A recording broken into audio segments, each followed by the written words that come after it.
সংখ্যালঘু হিন্দু নির্যাতন বন্ধ হোক।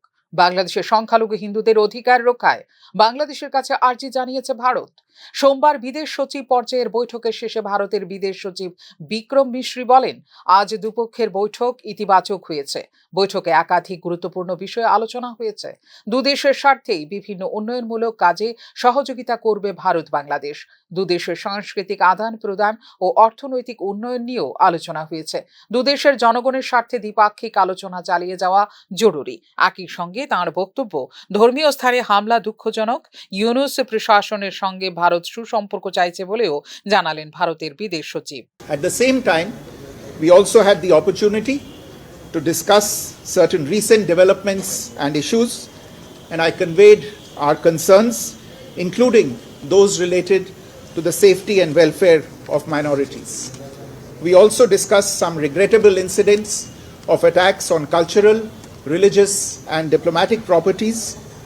We expect overall a constructive approach on all these issues by the Bangladesh authorities, and we look forward to moving the relationship forward in a positive, forward-looking and constructive direction. বাংলাদেশের ওপর চাপ বাড়াতে বৈঠকের টেবিলে এদিন সংখ্যালঘু হিন্দু নির্যাতন ইস্যুটিকেই জোর দিয়েছে নয়াদিল্লি।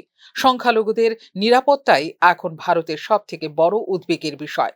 কারণ হাসিনা সরকারের পতনের পর সে দেশে হিন্দু নির্যাতন ভয়ঙ্কর আকার ধারণ করেছে, যার ফলে বাংলাদেশ ছেড়ে ভারতের সীমানায় প্রতিদিনেই বাড়ছে অনুপ্রবেশ, যা নয়াদিল্লির পক্ষে যথেষ্ট উদ্বেগের। সোমবার ঢাকায় ভারতের বিদেশ সচিব বিক্রম মিশ্রি ও বাংলাদেশের বিদেশ সচিব মোহাম্মদ জসিমউদ্দিনের মধ্যে 2 ঘন্টারও বেশি সময় ধরে চলে এই বৈঠক।